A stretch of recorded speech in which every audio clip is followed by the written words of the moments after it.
Esta conferência será gravada agora. Bom, olá, bem-vindo a todos. Me chamo Daniel Rivera, sou sócio fundador da Elite Capital, uma assessoria em finanças e transações corporativas. Nós estamos aqui hoje para mais uma reunião do nosso grupo de transações corporativas. Temos alguns membros já na sala. Hoje nós teremos uma conversa com o nosso especialista, Dr. Wesley, que vai falar um pouquinho sobre a última decisão do Supremo Tribunal Federal sobre PIS e COFINS na base CMS. Então, vou deixar ele à vontade aí já para se apresentar e iniciar a aula. Fique à vontade, mestre. Obrigado, Daniel. Bom, quem me dera dar uma aula aqui, né? Aqui é mais compartilhar um conteúdo aqui, porque aqui numa mesa de mestres aí a gente não sabe se é aluno, se está explicando, se está aprendendo. Tenho certeza que todas as reuniões do grupo aqui sempre tem esse espírito, né? Agradeço aí pelo convite do Daniel, da Elite, agradecer os membros que já estão presentes. Eu sou Wesley, sou advogado, sócio do Ribeiro Albuquerque Advogados, e hoje a gente vai falar aqui brevemente sobre os efeitos dessa recente decisão do STF que julgou um recurso que estava pendente desde pelo menos 2017 e que o objetivo desse recurso foi sanar algumas lacunas nessa tese, tá? Eu vou compartilhar aqui minha tela agora com vocês para uma apresentação aqui que vai nos auxiliar na análise desse conteúdo, tá? Bem, vamos lá. Você pode colocar em tela cheia? limitado, né? Vê se você consegue E agora? expandir. Isso. Legal. Bem, esse material que eu preparei aqui, a ideia aqui não é adentrar na questão técnica, intrínseca da tese, mas para que a gente possa entender, né, a discussão, a gente tem que, ainda que superficialmente, falar um pouquinho do que está sendo discutido aqui. Então, o PIS e a COFINS, né, como alguns sabem, é uma contribuição, ela é um tributo, né, a espécie é uma contribuição, e ela é basicamente recolhida por empresas do lucro presumido e empresas do lucro real. E toda vez que a gente analisa um imposto, um tributo, uma contribuição, a gente utiliza uma técnica de análise desse tributo que a gente chama de regra matriz, que ela é composta por alguns critérios aqui, e nesse caso o que eu destaco é o aspecto material, né? Então a materialidade ela é basicamente aquele evento que ocorre e que faz por desencadear a obrigação tributária. Então, nesse caso aqui, quando a gente fala de PIS e COFINS, para o objeto aqui da nossa discussão, a gente está falando de receita ou faturamento, tá? E o que acontece? A Constituição Federal, ela é no nosso sistema tributário vigente, ela é uma balizadora de toda a tributação. Então, a nossa Constituição, ela desce até no nível de determinar alguns critérios, alguns limites para que o legislador observe na hora de exigir um determinado tributo. Então, para o caso aqui do PIS/COFINS, a gente tem o artigo 195 que diz que, nesse caso específico aqui, a contribuição ela pode ter como uma das materialidades a receita ou faturamento. Então, é exatamente esse ponto, receita ou faturamento, que é a discussão nuclear aqui da tese, tá? Então, a gente tem uma legislação infraconstitucional que tentou dizer o que é faturamento. E a partir disso criou-se uma discussão, porque a Receita tentou inserir dentro desse conceito de faturamento receitas que, em tese, são a gente pode entender como um mero trânsito, né, nas finanças da empresa, que é o exemplo aqui exatamente do ICMS e também do ISS, que é uma tese que veio aí na sequência dessa tese do PIS/COFINS. Então, aqui eu até reproduzo um trecho de um julgamento de um ex-ministro do STF que falou que se a lei pudesse chamar de compra o que não é compra, de importação o que não é importação, ou exportação o que não é, ruiria todo o sistema constitucional, né? Porque a legislação ela tem que, principalmente no âmbito tributário, ela não pode alterar os conceitos que estão dispostos nas outras áreas do direito. Então, esse aqui é uma premissa importante do assunto. Então, aqui eu trouxe até um conceito, né, dos estudiosos, que eles dizem que, no caso, a gente pode entender como faturamento que é a expressão econômica de operações mercantis, né? E, obviamente, que isso aqui não abarca o ICMS, né? E isso na tese que saiu vencedora, né, no STF, que não foi por unanimidade. Então, existem estudiosos e ministros do próprio STF que entendem que sim, o ICMS poderia compor isso. Mas como é algo que já está superado, a gente vai partir dessa premissa aqui que o faturamento tem que ter esse conceito restrito, né? E aqui a gente traz aqui o início dessa novela, que começou lá em 1998 e passou por diversas idas e vindas, né? E aí a gente pode destacar aqui um julgamento que ocorreu em 2014 do ministro Marco Aurélio. Então, o Marco Aurélio, que hoje em dia é o voto vencido em todas as decisões do STF, foi quem deu aqui essa primeira decisão favorável aos contribuintes. Ah, mas por que essa decisão é lá de 2014 e a gente só está falando de um efeito nacional agora em 2021? É porque lá em 2014 ainda não existia o que a gente chama de, para fins desse tipo de recurso foi analisado, um efeito vinculante para os demais juízes. Então, lá na ocasião, a decisão ela valeu exclusivamente para quem era parte naquele processo. E aí, depois de 2014, lá em 2017, num julgamento de relatoria da Carmen Lúcia, ficou definida a tese de que o ICMS não compõe a base de cálculo do PIS e COFINS. Só que a União não conformada com isso daí, ela foi lá e entrou com recurso pedindo, alegando supostas omissões na decisão e pedindo uma modulação de efeitos. Basicamente, o que ficou em discussão de 2017 até hoje era qual que é o ICMS para ser excluído. É o ICMS que a empresa destacou na nota fiscal ou é aquele que ela efetivamente pagou depois de tomar os créditos, né? Porque a gente sabe que o ICMS é um tributo que permite a tomada de crédito na operação anterior, nas aquisições que a empresa faz. E isso era para ser julgado ano passado, saiu de pauta, porque a pauta do STF foi tomada por assuntos que envolviam a pandemia e por questões de pauta, o Dias Toffoli, depois o Fux, eles tiraram o tema de pauta algumas vezes, né? Então, aqui eu tenho, depois eu vou distribuir esse material para o pessoal do grupo, tem esse julgamento lá de 2014, aqui o julgamento de 2017 que definiu o tema, né, que o ICMS não compõe a base de cálculo do PIS e da COFINS. Então aqui veja que essa discussão ela estava toda girando em torno dos conceitos infraconstitucionais e o conceito constitucional de faturamento ou receita, né?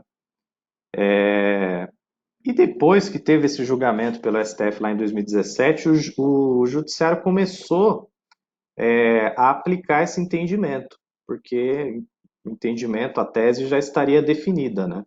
Então a gente tem aqui casos do STJ lá de 2017 que eles aplicaram o entendimento, só que a Receita Federal, não contente com a decisão do STF, ela vem em 2018 e edita uma solução de consulta, né? Para quem não tem familiaridade com isso, solução de consulta são respostas aos questionamentos ou dos contribuintes ou dos próprios integrantes da administração pública fazendária federal, e ela editou esse ato aqui dizendo que o que deve ser excluído é o valor a recolher do ICMS, então isso reduz bastante o montante de crédito, e também ela fala que na questão de créditos, né, para quem é optante pelo lucro real, tem que fazer uma segregação aqui do ICMS a recolher, envolvendo até a questão de tomada de crédito, que não era algo relacionado à tese que foi julgada. Então, com isso aqui, a Receita Federal começou a criar uma insegurança jurídica e foi algo que algumas empresas até preferiram aguardar esse julgamento que a gente teve agora esse mês no STF antes de tomar qualquer medida. Ou seja, se o contribuinte resolvesse tomar qualquer atitude sem uma ação judicial, sem autorização judicial, com base nessa solução de consulta, ele poderia ser até mesmo autuado pelo fisco. Aí, em 2019, isso se repetiu numa instrução normativa, que hierarquicamente a gente pode entender que tem, né, dentro da administração pública, dentro da Receita Federal, um peso maior, porque seria um ato, uma norma que interpreta a legislação tributária. Então, veja que em 2017 eles perdem o mérito da tese, entram com um recurso que tecnicamente era questionável, e 2018 e 2019 eles fazem de tudo internamente para evitar que essa decisão fosse aplicada na sua amplitude para os contribuintes. Aqui a gente destaca um outro recurso que foi julgado no meio do caminho aí em 2018, que o próprio Gilmar Mendes aplica esse entendimento, né,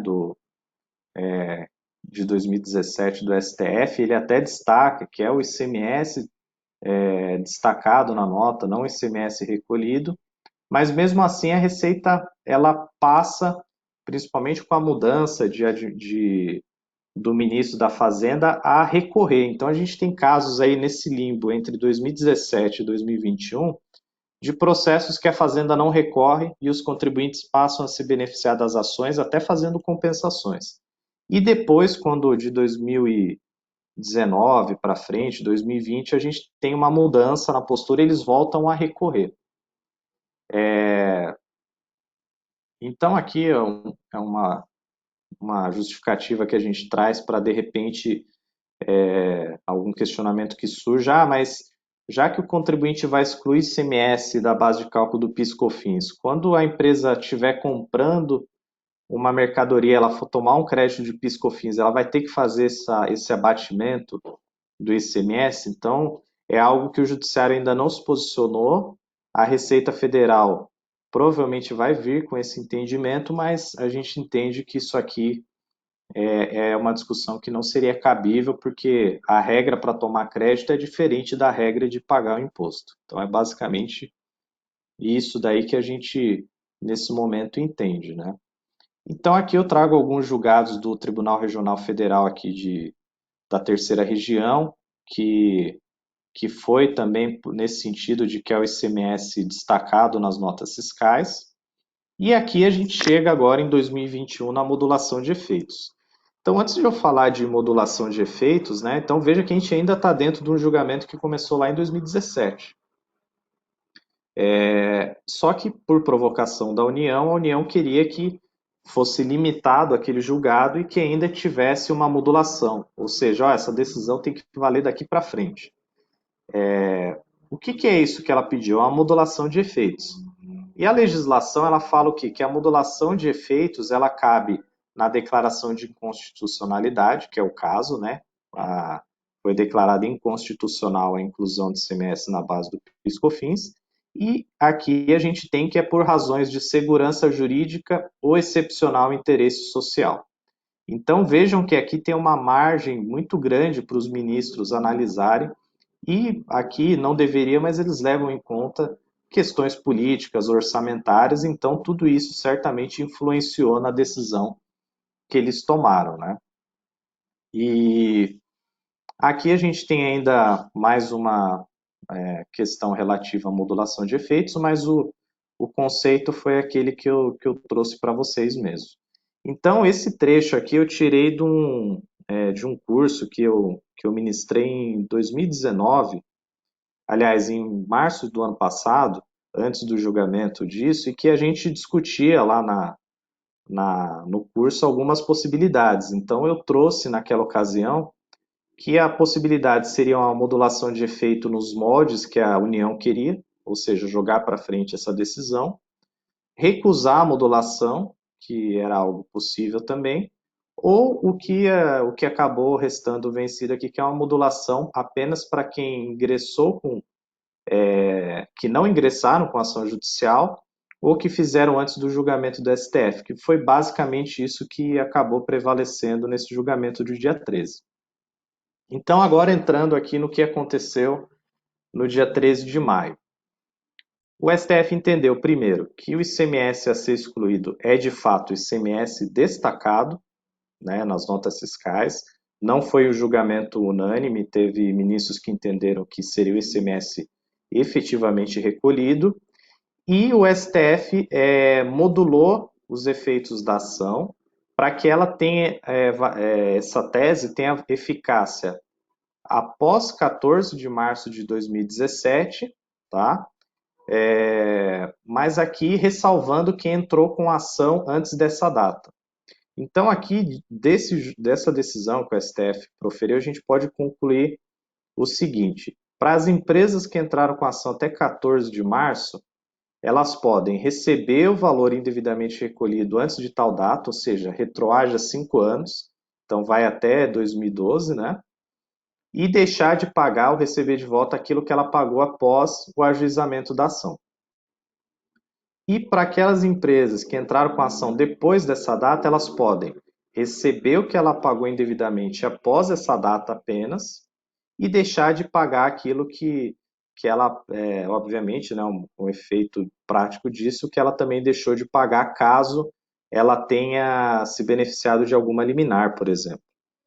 E para quem ajuizou a ação a qualquer tempo e tenha certidão de trânsito em julgado, né, porque em algum momento a Fazenda deixou de recorrer, depois ela voltou a recorrer, a gente entende que se aplica também a possibilidade de restituir os 5 anos antes do ajuizamento da ação e manter a exclusão, até porque a decisão transitou em julgado. Então, ela não pode ser alterada a não ser que a Fazenda entre com uma ação rescisória, que é algo que também está aí em discussão, mas eu acho que a União não vai fazer e se fizer, não vai ter argumentos de êxito e de sucesso para essa questão, tá? E para aqueles contribuintes que não ajuizaram a ação, eles podem recuperar o que foi pago indevidamente após 15 de março de 2017 e deixar, obviamente, aí de incluir o ICMS na base de cálculo daqui para frente. Mas, em todas as situações aqui, depende de ação judicial. Nesse momento, hoje, aqui que a gente está conversando sobre o assunto, né, hoje, 25 de maio, porque não saiu ainda uma súmula vinculante do STF e também não tem ato, resolução do Senado, retirando a eficácia daquele artigo que estava em discussão e que previa o ICMS dentro da base de cálculo do faturamento. Então, aqui vejam que existem várias possibilidades. Então, o caso a caso, né, eu acho que aqui o que vale mais é para quem não entrou com ação, que tem muitas empresas nessa situação. A orientação é entrar imediatamente com a ação. Como já tem esse julgado do STF, é possível entrar com uma ação que tem um julgamento, um rito mais abreviado, para só então, com base nessa decisão, deixar de pagar com segurança, tá? E também reaver o que foi pago, o que não foi pago, aliás, o que foi pago indevidamente de março de 2017 até hoje, tá? Agora, o que eu trouxe aqui para a gente, que tem efeito e relevância dentro do mercado corporativo, fusões, aquisições, é o impacto disso principalmente no resultado e avaliação da empresa. Então, vamos imaginar aqui uma situação em que a empresa avaliada, ou para venda, para compra, etc., ela tem ação ajuizada e com trânsito em julgado. A gente entende que ela já pode considerar esses valores em balanço, porque ela tem a certidão de trânsito em julgado e o esclarecimento aí da temática pelo próprio STF. E para aquelas empresas que tem várias nessa situação, que entraram com ações e a ação ainda não foi concluída, ou seja, não tem o trânsito em julgado, a gente entende que mesmo assim tem uma possibilidade de reconhecer isso como ativo contingente. Aqui a gente traz o fundamento do item 33 do pronunciamento do CPC 25, né, que prevê a possibilidade desse reconhecimento. E as empresas que não têm ações ajuizadas, é interessante elas ajuizarem de imediato e também entendo que elas podem se aplicar desse reconhecimento em balanço, porque as chances de proveito econômico elas são mais evidentes agora por conta desse julgamento do STF que vincula todos os contribuintes, inclusive saiu ontem um parecer da Procuradoria, do próprio Ministério da Economia, dizendo que vai deixar de recorrer em ações que tenham esse tipo de discussão. E aqui eu trouxe aqui o motivo que a gente entende da possibilidade de reconhecer isso como ativo contingente, que é a própria manifestação do Comitê de Pronunciamentos Contábeis, que diz que quando a realização do ganho é praticamente certa, então o ativo relacionado não é um ativo contingente, e o seu reconhecimento é adequado. Então, com base nisso aqui, a gente entende que isso é um ponto que tem que ser levado, caso a empresa não tenha reconhecido isso em alguma das situações que ela se encaixe, é importante que isso seja levado em conta, porque isso aqui tem um impacto no resultado da empresa. Inclusive, eu trouxe aqui um exemplo, uma notícia do Valor Econômico, que diz que 16 empresas mostram créditos de pelo menos 24 bi de PIS e COFINS. Então, se a gente entrar lá nos balanços públicos de empresas, principalmente as cotadas em bolsa, aqui a notícia traz o exemplo da Petrobras, a gente vai ver que isso já está previsto no balanço. Aqui são situações provavelmente que a ação já transitou em julgado, mas a gente tem aquela possibilidade lá do ativo contingente para que isso tenha um impacto positivo antes até mesmo do trânsito em julgado da ação. Obviamente que isso reforçado agora por essa decisão que a gente teve lá recente do STF, tá? E aqui eu trago o trecho final desse parecer da PGFN, que ela diz que reconhece que o ICMS não compõe a base de cálculo, que os efeitos disso devem se dar após 15 de março, exceto para quem entrou com a ação antes dessa data, e que o ICMS a ser excluído é o destacado na nota e não aquele que foi efetivamente recolhido. Tá? Então, esse era o tema que eu tentei brevemente falar, até para não cansar os nossos ouvintes aí. E o link que eu tento fazer com o nosso grupo aí é em relação, de fato, a essa questão aí de levar isso em conta. Então, se você está avaliando uma empresa que ainda não entrou com ação, é muito provável que ela tenha esse, vamos dizer assim, um ativo tributário oculto, né? Porque normalmente a gente olha o passivo tributário oculto. Então, existem essas oportunidades aí relevantes também, tá, Daniel? Então, vou abrir se você quiser abrir Claro, para algum tipo de muito bom. discussão. Legal? Obrigado, doutor, aí pela sua apresentação, muito bacana, bastante esclarecedora, objetiva e realmente, né, o empresário pode não saber, eventualmente, que tem ali um ativo, né, por conta desses créditos e em uma transação, né, uma fusão, uma aquisição, uma venda, né, de participação na empresa, você precisa ter bastante cuidado agora com isso, no sentido de identificar esse ativo e não deixar esse valor em cima da mesa, né? E quando a gente faz uma avaliação por fluxo de caixa descontado, né? Isso fica bastante evidente que você vai ter um excesso de capital, né? O fluxo de caixa vai estar em excesso e por conta desses créditos, você vai ter um fluxo de caixa melhor, tende a valorizar a empresa. Então, tanto pelo fluxo de caixa quanto pelo ativo, né, identificado ali, você tem uma possibilidade de impacto positivo no sentido de melhorar o valor da empresa, né? Então, tanto comprador quanto vendedor precisam estar atentos aí com relação a esse tema, bastante atual, acho que é bastante pertinente também, Eu quero aproveitar a presença do André Valério, né, contador. Acho que aqui eu sou economista, né? O André Valério é contador e o Dr. Wesley é advogado. Acho que a composição para avaliar uma transação é muito boa, né? Não sei se o André tem alguma consideração aí, mas agradeço aí, Wesley, pela apresentação. Muito bom. Parabéns, viu, Wesley? Ótima apresentação. Acho que bem objetivo, como o Daniel comentou. Eu concordo que para a transação é um item relevantíssimo para ser considerado. Transações recentes, questão de... A discussão era em cima do destacado ou recolhido, acho que agora isso foi sanado, né, do ponto de vista de transação, porque realmente são valores muito altos, vultuosos aí no resultado, e aí quando você faz múltiplo, né, geralmente transação ou é fluxo de caixa ou é múltiplo do EBITDA ali, fica uma fortuna realmente na mesa, e isso está, de certa forma, resolvido. Eu acredito que, adicionando um ponto, né, com relação ao transjugado para fins contábeis, se você tem, por exemplo, um reconhecimento transjugado agora, isso tem que configurar no balanço mesmo. Isso vai no resultado do exercício, todavia, para a transação seria um item não recorrente, aí é tecnicismo, né?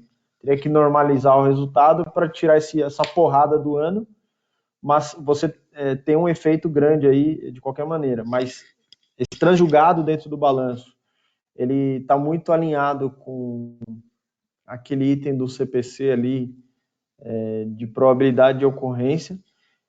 Eu já colocaria como, considerando que é um âmbito de contencioso, aqueles que não entraram com ação, eu acredito que não seria adequado fazer o registro contábil, mas para transação, gerencial, etc., acho que dá para levar em conta, mas para fins de um balanço oficial, demonstrações contábeis autorizadas pela administração, acredito que para fazer esse registro seria muito arriscado, dado que a nossa justiça aqui ela tem comportamentos que trazem dúvidas, tem até validações de cálculos podem ter discussões, né, na hora de você homologar os cálculos ali, então acho que não seria muito seguro para aquelas empresas que publicam suas demonstrações e não entraram com recurso, com ação judicial, nesse momento fazer um reconhecimento.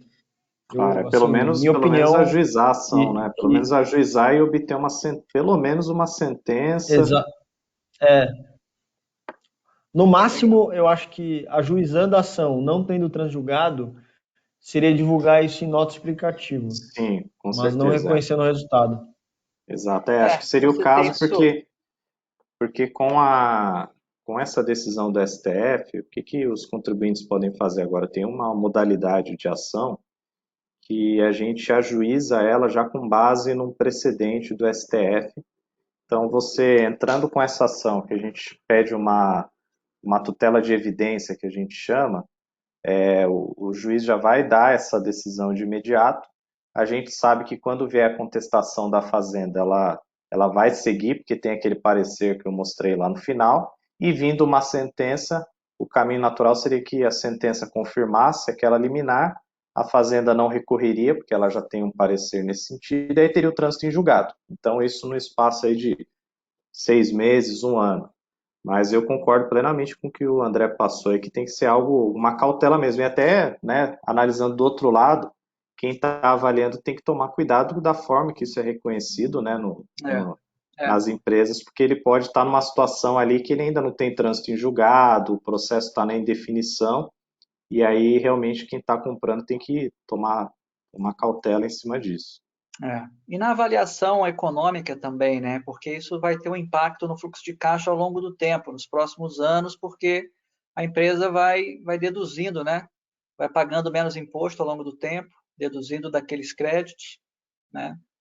Isso tem realmente um impacto, né, ao longo do tempo. E eu tenho uma pergunta final, porque eu tenho visto que, na realidade, as empresas ficaram com esse crédito, mas que no final do dia, o que eu andei lendo, né, Wesley, é que na realidade quem pagou o imposto foram os clientes finais, né? O cliente final pagou o imposto, que estava embutido no preço, né, para a empresa, e a empresa simplesmente fez um repasse desses recursos, desses impostos, né? Pagou o imposto para o governo.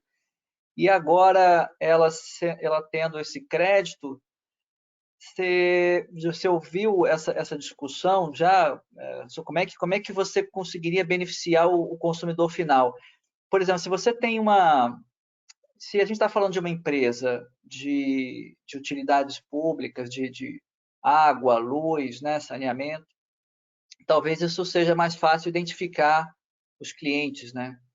Mas se não for isso, se for varejo ou um outro segmento, né, de venda mais casual, é mais difícil, né? Mas é uma discussão É, interessante, né?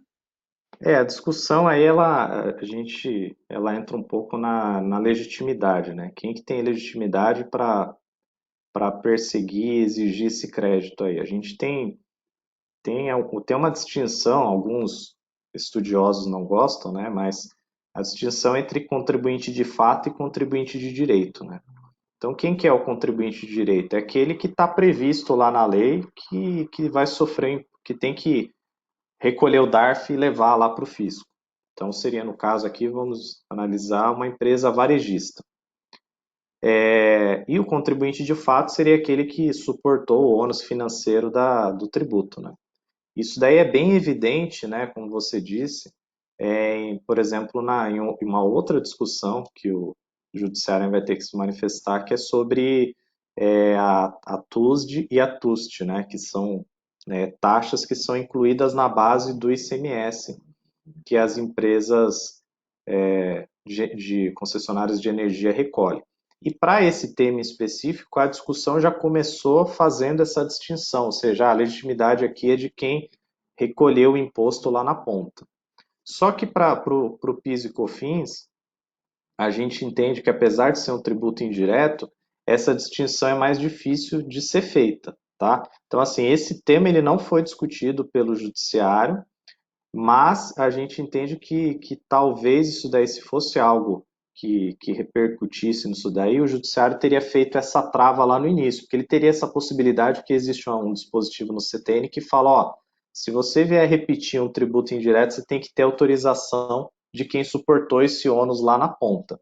E o STF não entrou nesse argumento, muito provavelmente por conta de não ser algo, né, tão simples de ser apurado, tá?